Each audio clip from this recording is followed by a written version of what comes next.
유례없는 조기 대선으로 우리는 장미꽃이 만발한 5월에 새로운 대통령을 뽑게 됐습니다. 이제 잠시 뒤면 청와대 새 주인이 가려집니다. 국민들은 한순간에 나라가 바뀌는 기적을 바라는 것이 아닙니다. 기본과 상식에 충실한 대통령의 모습. 정의, 소탈, 투명, 소통. 하지만 어느 때보다 국정 운영은 공백 없이 메꿔 가야 합니다. 빠른 내각 구성은 물론 급변하고 있는 국제 정세에도 발빠르게 대응해야 합니다. 엄중하고 복잡한 현실을 해결해야 하기 때문이죠. 대통령은 앞으로 이곳에서 청와대 참모진, 각 부처 장관들과 국정을 어떻게 이끌어갈지 논의하게 됩니다. 권위를 버리고 거리를 좁히고 오직 국민만을 위한 생산적인 논의가 이루어져야겠죠. 그러기 위해서는 민심을 잘 헤아리는 것이 최우선이겠죠. 새 대통령은 당선 직후 인수위 기간도 없이 곧바로 직무에 들어가게 됩니다. 탄핵 공문을 거치며 대한민국 리더십에 크게 실망한 국민들이 바라는 19대 대통령은 어떤 모습일까요? 일자리로 국민의 삶을 바꾸는 대통령이 되겠습니다. 홍준표가 대통령이 되면 이 나라 서민들이 대통령입니다. 저는 미래 20년 먹거리를 만든 대통령으로 기억되고 싶습니다. 정의로운 민주공화국의 대통령이 되겠습니다. 청년이 다시 사랑할 수 있는 나라, 내 삶을 바꾸는 대통령 되겠습니다. 국민들의 목소리에 귀를 기울여줄 대통령. 위기를 극복할 비전을 제시하고 국정 운영의 방향을 투명하게 밝혀줄 대통령이 필요합니다. 지난 겨울은 국민들에게 아픔의 계절이었습니다. 그 길고 시린 계절을 지나 우리는 또다시 봄을 맞이합니다. 새 희망과 함께 말이죠. 어떤 후보는 광화문 청와대 시대를 열겠다고 합니다. 또 다른 후보는 청와대를 세종시로 옮기겠다고 합니다. 하지만 그런 공약보다 중요한 것은 바로 국민과 대화하는 청와대가 아닐까요? 청와대가 당장이 높은 구중궁궐이 아니라 국민 모두에게 열린 공간이 되고 대통령 역시 국민의 눈높이에서 국정을 헤아릴 수 있기를 바랍니다. 네, 내일 오전이면 향후 5년 동안 대한민국 국정을 이끌어갈 새 대통령이 선출되게 됩니다. 인수위를 거치지 않고 바로 국정 운영에 들어가게 되는 만큼 과연 문제 없이 국정을 잘 시작할 수 있을지 굉장히 걱정이 되기도 하고 궁금한 부분입니다. 어떻습니까? 이 부분이 지금 대한민국 역사상 처음 있는 일이기 때문에 인수위 없이 국정이 시작되는 것 큰 문제 없을까요? 그렇죠. 사실 어떻게 보면은 처음 있는 일이니까 네. 과거 같은 경우 인수위가 보통 이제 12월 말에 구성돼서 그렇죠. 한 2달 정도 가동이 되지 않습니까? 2달 가동되지만 실제로는 한 석 달 취임한 넘게. 다음에도 한 달 가니까 한 네. 3달 정도 이제 가동이 되는 건데 그 사이에 전임 대통령한테 현직 대통령이죠. 네. 여러 가지 이제 쭉 얘기도 듣고 그렇죠. 그리고 또 자기 자신이 공약한 거 네. 어떻게 정책 기조를 가져갈 것인가 이런 것도 인수위에서 정리를 하고 그렇죠. 또 정부 기구를 또 뭐 이번 같은 경우에 뭐 해양정찰청을 새로 만든다든지 네네. 뭐 여러 가지 한다면은 그런 것들을 어떻게 할 것인지 정부 기구도 조직 이런 것들을 다시 한번 정리를 해봐야 되거든요. 네. 근데 이런 기간이 하나도 없다. 아하. 그러니까 당장 제가 그렇죠. 보기엔 내일 오늘 바로 이제 뭐 좀 이따가 바로 출구조사 나올 거고 그다음에 내일 아침이면 최종 결정될 대통령은 내일 바로 나는 총리를 누구로 하겠다 네. 하고 그분하고 그다음에 청와대 일부 그렇죠. 비서관들 좀 정리를 한 다음에 그분들하고 상의를 해야 될 판이에요. 그러니까 옛날에 미리 한 상당히 기간을 두고 조정을 하고 네. 할 기회가 없다고 하는 측면에서 네. 좀 여러 가지 좀 부작용이 좀 있지 않을까. 그런 그렇군요. 것들을 차기 대통령이 얼마나 줄이고 잘 해나가는가 이게 네. 관건입니다. 자, 그래서 이번 대통령 선거에서 이 당선되는 사람은 곧장 당선인이 아니라 곧 당선과 동시에 대통령 직함을 받게 됩니다. 자, 국정 첫 스케줄은 그러면 어떻게 됩니까? 심정수 차장이 좀 설명을 해주시죠. 네, 내일 오전에 선관위가 전체 회의를 열고 이제 당선 확정을 의결을 합니다. 그 선관위원장이 땅땅땅 치면 당선이 확정되는데요. 그게 네. 확정이 되면 그다음에 그 합참의장으로부터 군 통수권자가 되는 것이기 때문에 지금 남북관계 안보 상황에 대해서 보고를 받고요. 그다음 현충원에 가서 참배를 합니다. 그리고 시간이 확정되진 않았지만은 그 우리 헌법에 따라서 대통령의 직무 취임 선서를 해야 됩니다. 네. 대통령의 직무를 성실히 하겠다 선서를 하게 되고요. 그 다음에는 야당 대표와의 회동을 갖고 그 다음에 내외신 기자회견을 통해서 새 정부의 출범을 알리는 그런 공식적인 발언을 하게 됩니다. 네. 그리고 이르면 내일 청와대 참모진 지금 이제 한경욱 비서실장 빼고 나머지 수석비서관들이 다 사표를 낸 상태이기 때문에 네. 함께 일할 청와대 참모진이 내일 인선이 쫙 발표가 될 가능성이 있고요. 네. 그리고 한국, 미국, 일본, 뭐 중국 그 우리 우방국들 정상과의 통화가 지금 시급하기 때문에 그런 통화들이 내일 긴급하게 이루어질 것으로 보입니다. 네. 신 차장이 얘기한 사표를 낸 그 수석들 말고 다른 청와대 직원들도 굉장히 많지 않습니까? 지금 아는 청와대 직원한테 살짝 물어보니까 지금 굉장히 준비하느라고 바쁘다고 그러더라고요. 손님 맞을 준비를 하느라고. 어떤 준비를 하고 있는 겁니까? 대략 이제 지금 청와대에서 근무하고 있는 사람들을 대략 한 400여 명 정도로 보고 있는데요. 네. 그중에 한 100여 명 정도는 기술직 직원들입니다. 네. 나머지 분들이 이제 아마 일반 정부 부처에서 파견한 사람들이 한 200여 명 되고요. 그리고 지금 이제 대통령에 당선되는 사람들의 캠프 쪽에서는 아마 그 나머지 한 100여 명 정도의 사람을 비서관이든 행정관이든 지금 이제 그것을 정하는 데도 아마 시간이 꽤 걸릴 겁니다. 그렇겠죠. 캠프에서 일했던 사람들의 수는 수백 명, 1000명에 가까이 되는데 그 자리에 들어가 한 90여 명의 자리를 뽑는 데만도 시간이 많이 걸릴 거고요. 네. 근데 이 사람들이 이제 청와대에 들어가기 위해서는 저는 청와대 근무를 못 해봤지만 청와대에 들어가려면 신원조회라는 걸 반드시 거쳐야 됩니다. 그렇죠. 근데 그 신원조회 기간이라는 것이 대략 한 2주 정도가 걸린다고 하는데 네.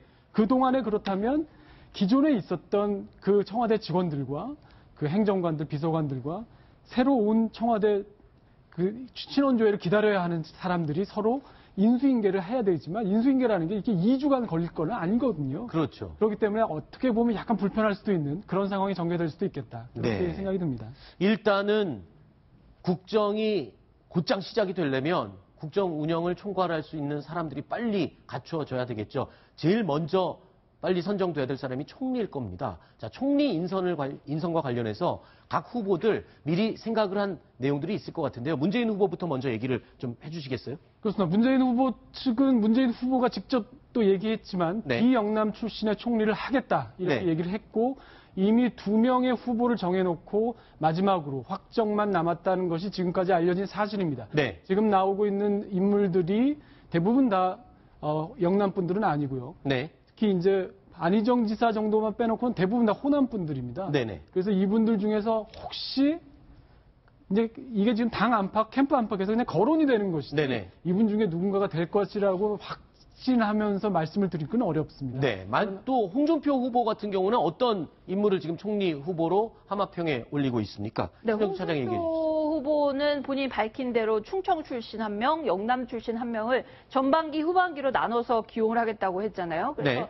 지금 정우택 원내대표라든지 임명지 비상대책위원장, 그다음에 윤중현 전 장관, 박재완 전 장관, 진대재 전 장관 이런 분들이 지금 후보군으로 거론이 되고 있다고 합니다. 네. 안철수 후보는 어떤 인물을 지금 총리로 염두에 두고 있습니까? 지금 안철수 후보 같은 경우에는 공동개혁정부를 네. 얘기했지 않습니까? 그리고 그거에 지금 전체 준비위원장을 맡고 있는 게 김종인 씨 같은 경우인데 네. 지금 이제 거기에서 아마 할 거고 또 국회에서 추천을 하면은 그 사람으로 이렇게 하겠다고 했으니까 그걸 아마 염두에 뒀을 것 같고 어쨌든 그럼에도 불구하고 유승민 후보하고 네. 안철수 후보하고 여러 정책, 특히 경제 정책이 비슷하지 않습니까? 네. 그래서 선거운동 과정에서도 유승민 후보한테는 경제 분야를 좀 맡기겠다 했으니까 최소한 경제부총리 아니면은 총리까지도 생각해보지 않았을까 이런 생각을 해봅니다. 네. 자, 유승민 후보가 다른 후보가 당선될 경우에 경제를 맡길 대상으로 이야기가 되고 있지만 또 유승민 후보가 자신이 될 경우를 대비해서 총리 인선을 또 생각을 해놔야 되지 않겠습니까? 그렇습니다. 생각은 했겠죠. 그런데 정권과 진영을 가리지 않고 능력 있는 인물이라는 그런 네. 원론적인 이야기만 있고요. 아직까지 뭐 하마평에 오르는 인물들이 드러나지는 않고 있습니다. 네. 특히나 이제 그동안 유승민 후보가 이런 이야기를 많이 했죠. 뭐 총리, 부총리, 장관 등등 임명직의 경우에 어느 정권 출신인지 전혀 상관하지 않겠다. 네. 그리고 또 능력만을 위주로 능력만을 보고 뽑겠다라고 했는데 아직 그에 부합하는 인물이 누구인지 유승민 후보가 염두에 두는 인물이 누구인지는 드러나지 않은 것 같습니다. 자, 심상정 후보는 어떻습니까? 어떤 인물을 총리로 지금 염두에 두고 있답니까? 그러니까 심상정 후보는 뭐 공식적으로 어떤 후보를 입으로 거론한 적은 한 번도 없습니다. 네. 그러나 그 성격으로 청렴성, 개혁성, 행정 능력이 있는 인물을 기용하겠다는 어떻게 보면 대단히 일반적이고 보편적인 총리의 기준에 대해서 얘기를 한 적이 있습니다. 그래서 뭐 호사가들은 지금 나오고 있는 뭐 김영란 전 국가권익위원장이라든가 이런 분들을 얘기하지만 사실 여성이 대통령이 됐는데 여성이 총리를 하는 건 우리나라 사정이나 세계 어느 나라도 아마 쉽지는 네. 않을 것 같고요. 네. 이 정도면 아마 그 정도의 생각만 하고는 있겠죠. 네. 그러나 확실히는 모르겠습니다. 자, 이번 대선은 단일화 없이 5정당에서 모두 후보를 내서 끝까지 완주를 하는 모습을 보이고 있습니다. 그렇다 보니까요, 어느 누가 당선이 되더라도 이 총리 인준 절차가 그냥 간단하게 넘어갈 것 같지는 않은데 어떻게 보십니까? 총리 인준 절차 이 보통 일이 아닐 것 같아요. 그냥 호락호락하게 그냥 쉽게 인준을 해줄 것 같지는 않은데요. 그렇죠. 새로운 정부의 총리 네. 매우 중요하거든요. 네.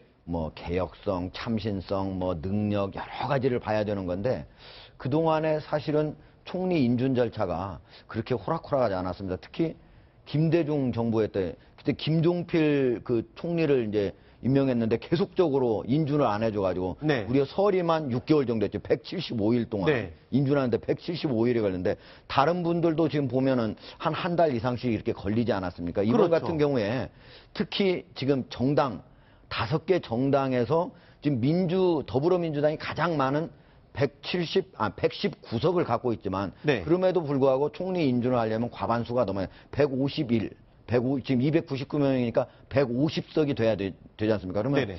적어도 다른 정당의 동의를 받아야 되는 거니까 네.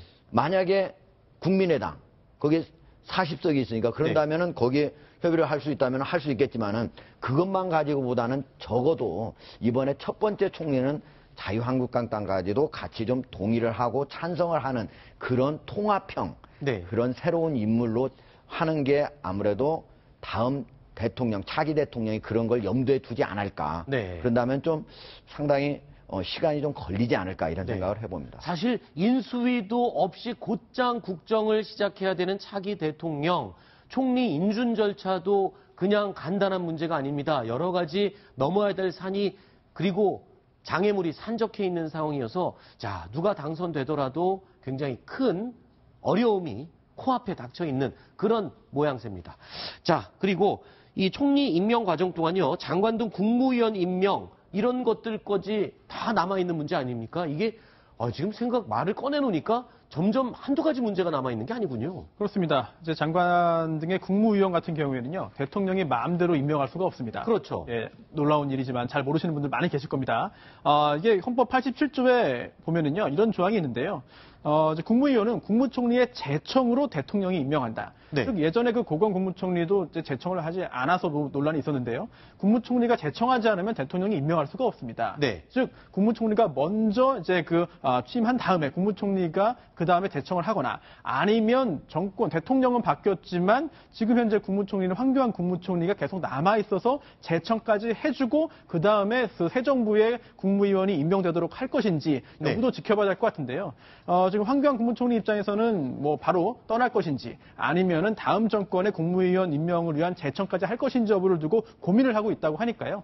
당장 다음 대통령이 결정되고 뭐 이른 시간 내에 길지 않은 시간 내에 황교안 국무총리의 입장도 확인할 수 있을 것 같습니다. 그러면은 그 결정은 황교안 국무총리가 혼자 스스로 할 수 있는 겁니까? 네, 그렇습니다. 현행 법령상 보면은요, 자신을 임명한 대통령의 임기가 끝났다고 해서 자동적으로 국무총리직에서 내려온다는 규정이 없습니다. 네. 따라서 현재 대통령 권한 대행이자 국무총리인 황교안 국무총리가 지금 당장 내일 이제 새로운 대통령이 취임한다 하더라도 여전히 국무총리직은 유지하게 되는 게 법에 의한 원칙입니다. 네. 일단 황교안 지금 대통령 권한 대행이지 않습니까? 네. 내일 바로 이제 새로운 대통령이 나오면은 바로 황교안 대행은 자기가 국무총리직을 사임할 것으로 지금 예정이 돼 있거든요. 네. 그렇게 하려고 하고 있기 때문에 제가 보기엔 그건 다음 당선자가 그 대통령이 새 대통령이 어떻게 하느냐에 따라 달려 있다. 네.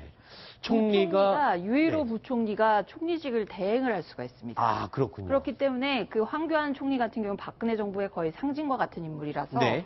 사표를 수리할 가능성이 높고요. 대신 유일호 부총리를 유임을 시켜서 총리 대행을 하고 말씀하신 것처럼 장관들 제청을 하도록 네. 그런 식의 절차를 밟을 가능성이 높습니다. 네.